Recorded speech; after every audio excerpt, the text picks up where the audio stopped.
මෙරට පෙර පාසල් යන වයසේ දරුවන් දිනකට නිර්දේශිත ප්‍රමාණයට වඩා සිව් ගුණයක් සීනි ආශ්‍රිත ආහාර ලබා ගන්නා බව සෞඛ්‍ය ප්‍රවර්ධන කාර්යාංශය අනාවරණ කරනවා.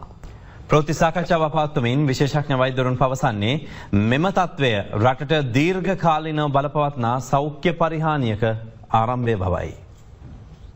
වර්තමානයේ පෙරපාසල් දරුවන් දෛනිකව සීනිතේ හැඳි 14ක් සීනි වශයෙන් ඍජුවම හෝ ආහාර වශයෙන් පරිභෝජනයට ගන්නා බව විශේෂඥ වෛද්‍යවරුන් පවසනවා. පෙරපාසල් දරුවන් අතර සීනි ආශ්‍රිත ආහාර භාවිතය ඉතාමත්ම අධිකයි. ඒක දවසකට නිර්දේශිත ප්‍රමාණය වගේ 4 ගුණයක් විතර වැඩි ප්‍රමාණයක් දරුවන් ආහාරයට ගන්නවා.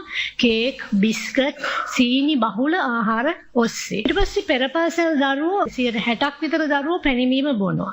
ඒ දරුවන්ට සහ අපි සියලු දෙනාටම නිර්දේශිත එළවලු, පළතුරු සහ කොළපලා ගැනීමට අවශ්‍ය ප්‍රමාණයක් තියෙනවා දිනකට.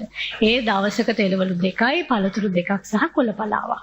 නමුත් මේ කුරුණෑගල දිස්ත්‍රික්කයේ කරපු සමීක්ෂණයකින් හොයාගෙන තියෙනවා 18.2ක දරුවන් පමණයි මේ එළවලු 2යි පළතුරු 2යි පලාවක් කියන ප්‍රමාණය ආහාරයට ගන්න. අපි විශේෂයෙන්ම මතක තියාගත යුතු දෙයක් තමයි ළමයින්ගේ ඇතිවන දුර්වල සෞඛ්‍ය තත්ත්වයේ බලපෑම ඇති වෙන්නේ තව අවුරුදු 20කින් 25කින් වෙන්න පුළුවන්.